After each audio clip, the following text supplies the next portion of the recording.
السلام علیکم ورحمۃ اللہ وبرکاتہ نحمده ونصلي ونسلم على رسوله الكريم اما بعد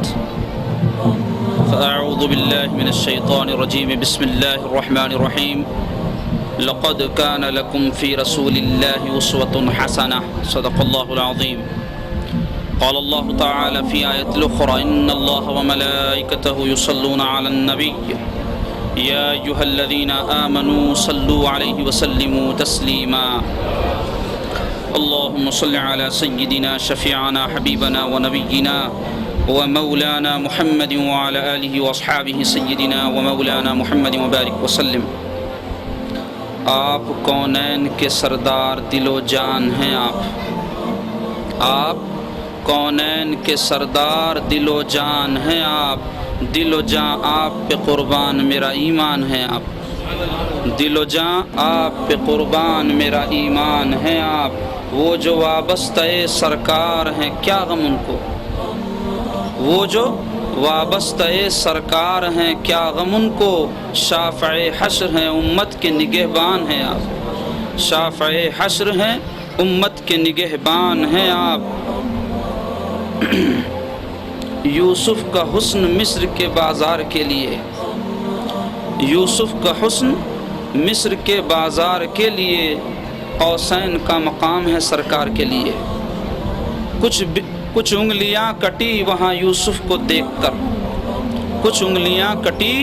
وہاں یوسف کو دیکھ کر خود چاند کٹ گیا یہاں سرکار کے لیے خود چاند کٹ گیا یہاں سرکار کے لیے۔ طیبہ کی ہر گلی میں مجھے طور مل گیا طیبہ کی ہر گلی میں مجھے طور مل گیا موسیٰ ترس کے رہ گئے دیدار کے لیے موسیٰ ترس کے رہ گئے دیدار کے لیے۔ حاضرین مجلس ایک مرتبہ نہایت ادب کے ساتھ بارگاہ رسالت والے رسالت میں درود پاک کا نذرانہ پیش کیجیے۔ اللہم صلی علی سیدنا شفیعنا حبیبنا جد الحسن والحسین وعلی آلہ واصحاب سیدنا ومولانا محمد مبارک وسلم۔ اللہم صلی وسلم وبارک علی حال محمد وعلی آل محمد مبارک وسلم۔ حاضرین مجلس، جیسا کہ برادر عزیز مولانا پیر سید شبیر نقشبندی صاحب مدد اللہ نے اپنے خطاب کے دوران فرمایا کہ عشق رسول کا دعویٰ کرنا بڑا آسان ہے اور جو سچا عاشق رسول ہوتا ہے اس کو اپنی زبان سے کہنے کی ضرورت نہیں ہوتی کہ وہ عاشق رسول ہے، اس کا کردار اور اس کی گفتار خود اس بات پر دلالت کرتی ہے کہ سرکار کا عاشق کیسا ہوتا ہے۔ برتن بھرا ہوا ہو تو آواز نہیں کرتا، خالی برتن آواز بہت کرتا ہے۔ تو کسی کو یہ دعویٰ ہو کہ وہ عاشق رسول ہے تو پھر ہر دعوے کے ساتھ دلیل کی ضرورت ہوتی ہے، اور عشق رسول کے دعوے کی دلیل ہے کہ عاشق کی اپنی مرضی باقی نہ رہے، جس سے اس کو عشق ہے اس کی مرضی میں اپنے آپ کو ایسا مٹا دے اور فنا کر دے کہ بس اس کے ہر عمل سے، اس کے ظاہر سے، اس کے باطن سے یہ ظاہر ہو کہ وہ سچا عاشق ہے۔ بہرحال آج یوم میلاد النبی صلی اللہ علیہ وسلم ہے، اور چند دنوں سے ہم سب نے دیکھا کہ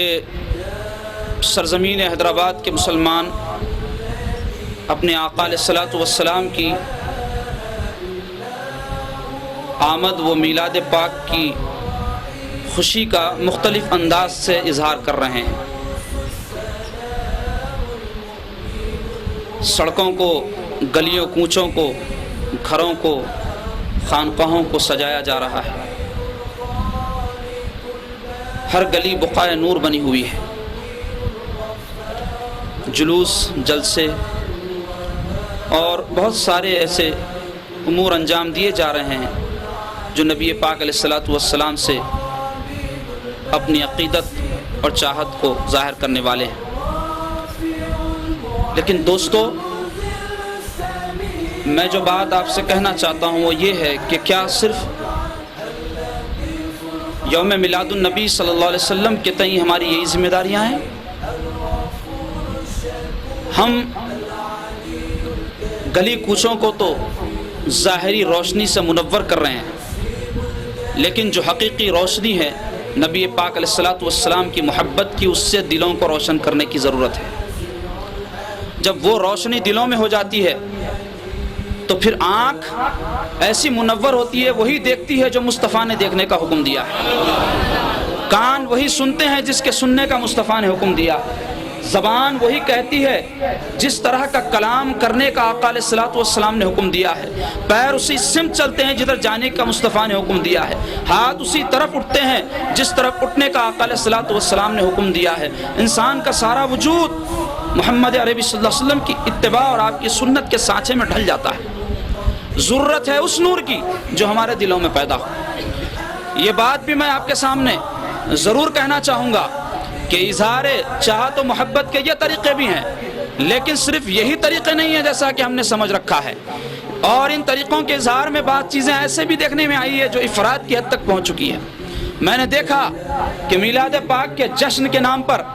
ہمارے مسلمان نوجوان سڑکوں پر چیختے پکارتے اور اس طرح کی آوازیں نکالتے پھر رہے ہیں جس کا اسلام میں ہم کو کوئی حکم نہیں ہے اور نہ اس کا کوئی جواز ہے۔ اسلام ایک سنجیدہ مذہب ہے، اسلام ایک ایسا مذہب ہے جو حقیقت پسندی کی دعوت دیتا ہے، اسلام دکھاوے کی ہرگز ہم کو ترغیب نہیں دیتا، اسلام اسراف اور ہر قسم کی ایسی باتیں جو انسان کی زندگی کی حقیقت سے تعلق نہیں رکھتی اس سے منع کرتا ہے۔ لیکن ہم دیکھتے ہیں کہ اس میں اس درجے انتہا کو بات پہنچ گئی کہ وہ حرکتیں کی جا رہی ہیں کہ جس کے متعلق غیر قوموں کے سامنے کیا پیغام جا رہا ہے، کیا آپ غور کر رہے ہیں؟ ان کو کیا اس سے پیغام مل رہا ہے؟ سڑکوں کو ایسے جو ہے بند کر دیا جا رہا ہے ان جلوسوں اور جلسوں کے نام پر کہ جس سے لوگوں کو اذیت ہو رہی ہے، جبکہ اللہ کے حبیب صلی اللہ علیہ وسلم فرماتے ہیں کہ راستے میں اگر کوئی اذیت دینے والی چیز ہو تو اس کو ہٹانا بھی نیکی ہے، اس کو ہٹانا بھی صدقہ ہے، اور یہاں مسلمان ہے کہ لوگوں کے لیے اذیت کا باعث بنے؟ کیا یہ اپنے نبی پاک علیہ الصلوۃ والسلام کی جو ہے چاہت و محبت کے اظہار کا طریقہ ہے جو ہم نے اختیار کر رکھا ہے؟ ہمارے اسلاف بھی تھے جن کی زندگیاں نبی کریم صلی اللہ علیہ وسلم کی اتباع کا نمونہ تھی، وہ کیا انہوں نے ان طریقوں کو اختیار کیا ہے؟ اور نبی پاک علیہ الصلوۃ والسلام کی میلاد پاک کے عنوان سے اپنی شخصیتوں کو ابھارنے کی کوشش کی جا رہی ہے، اپنے آپ کو دنیا کے سامنے ظاہر کرنے کی کوشش کی جا رہی ہے، جبکہ اللہ کے حبیب صلی اللہ علیہ وسلم کے جو سچے متبعی تھے انہوں نے اپنے آپ کو مٹایا ہے اور اسلام کی شان و شوکت کو ظاہر کیا ہے، اپنے آپ کو سچے معنوں میں سرکار مدینہ کا غلام بنا کے پیش کیا ہے، اپنے آپ کو مٹاتے تھے، اپنے آپ کو چھپاتے تھے، سرکار مدینہ کی جو ہے سنت کو ظاہر کرتے تھے۔ جبھی تو ان کی زندگیاں ایسی نورانی تھی کہ اس کا نور ہم تک پہنچا۔ اگر ان کی زندگیوں میں بھی ایسا طرز عمل ہوتا جو ہم نے اختیار کر رکھا ہے تو ہرگز اسلام اس شکل میں جو آج ہم تک پہنچا ہے نہیں پہنچ پاتا۔ ان میں اخلاص تھا، ان میں للہیت تھی، ان میں حقیقت پسندی تھی، ان میں ایمان کا ایسا جذبہ تھا کہ وہ چاہتے تھے کہ دنیا میں سرکار مدینہ کی اتباع اور اطاعت کے ساتھ زندگی گزارنے والے زیادہ ہو جائیں۔ یہ ان کے اندر جذبہ تھا۔ یوم میلاد کی کیا ذمہ داریاں ایک مسلمان کو غور کرنے کی ضرورت ہے۔ یوم میلاد بے شک ایک ایسا دن ہے ہمارے لیے کہ تمام جتنی کائنات کی نعمتیں ہیں وہ ساری نعمتیں ہم کو سرکار پاک صلی اللہ علیہ وسلم کے صدقے و طفیل میں حاصل ہوئی ہیں۔ وہ ذات پاک آج کے یوم میں جو ہے اس کائنات میں تشریف لائی ہے۔ وہ نہ آتے تو نہ قرآن ملتا، نہ ایمان ملتا، نہ اور کوئی جو نعمت دین اسلام کے تحت ہے وہ آپ کو ملتی، وہ صرف صدقہ اور طفیل آقا علیہ الصلوۃ والسلام کا۔ لیکن دوستو یہ نعمت آپ تک پہنچ چکی ہے، اب ضرورت کیا ہے کہ اس یوم کی آپ ذمہ داریوں کو سمجھیں۔ اللہ تبارک و تعالیٰ سرکار پاک صلی اللہ علیہ وسلم کے صدقے میں آپ کو خیر امت بنایا ہے، بہترین امت، اور خیر امت کی ذمہ داریاں کیا ہے اس کو آپ سمجھیں۔ قرآن کہتا ہے کنتم خیر امت اخرجت للناس تأمرون بالمعروف وتنہون عن المنکر وتؤمنون باللہ، تم وہ بہترین امت ہو۔ یہ خطاب تو صحابہ اکرام سے ہے، لیکن جو کوئی صحابہ کے نقش قدم پہ چلنے والے ہیں وہ بھی اس جو ہے شرف کے جو ہے حامل ہیں۔ کنتم خیر امت اخرجت للناس، جو لوگوں کے لیے اٹھائی گئی، تأمرون بالمعروف، تم لوگوں کو نیکی کا حکم دیتے ہو، وتنہون عن المنکر، اور برائی سے ان کو روکتے ہو، وتؤمنون باللہ، اور اللہ کی ذات پر ایمان رکھتے ہو۔ یہ ذمہ داری ہے خیر امت کی۔ تو اپنی اس ذمہ داری کو ہم کس حد تک پورا کر رہے ہیں؟ کہ نبی کریم صلی اللہ علیہ وسلم سے آپ کی وارفتگی، وابستگی، محبت و چاہت کا تعلق صرف یوم میلاد سے ہے؟ نہیں، ہرگز نہیں، بلکہ زندگی کا ہر لمحہ آپ کا نبی پاک علیہ الصلوۃ والسلام کی چاہت و محبت میں گزرنا چاہیے۔ ہر پل آپ کا آقا علیہ الصلوۃ والسلام کی چاہت و محبت میں گزرنا چاہیے۔ اور چاہت و محبت سچے معنوں میں اگر کسی کی ہے تو پھر وہ اس کی ہرگز مخالفت نہیں کرتا،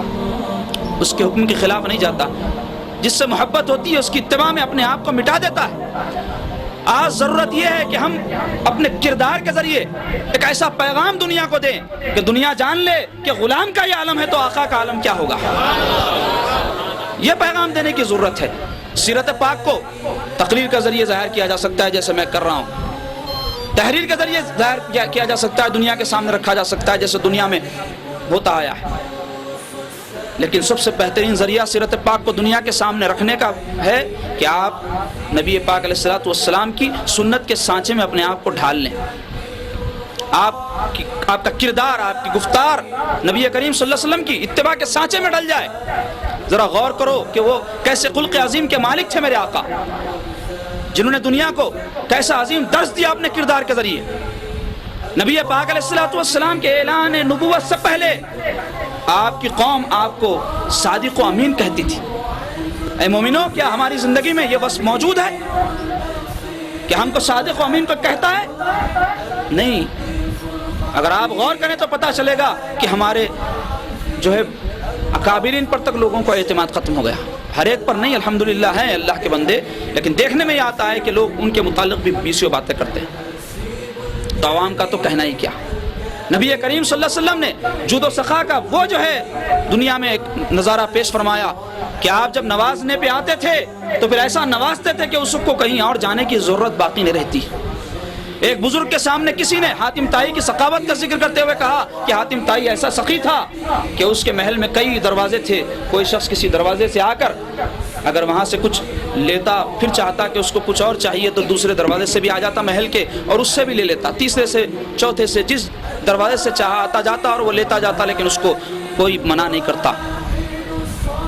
تو بزرگ نے سن کر کہا حاتم طائی کے محل میں بے شک کئی دروازے تھے اور ایک دروازے سے لینے کے بعد آدمی کو دوسرے دروازے پر جانا بھی پڑتا تھا، لیکن محمد عربی کا ایک ہی دروازہ تھا، اس پر اگر کوئی آ جائے تو پھر اس کو کہیں جانے کی ضرورت ہی باقی نہیں تھی۔ جود و سخا کا یہ عالم تھا کہ جعرانہ کے مقام پر اللہ کے رسول صلی اللہ علیہ وسلم نے اپنے دشمن کے بیٹے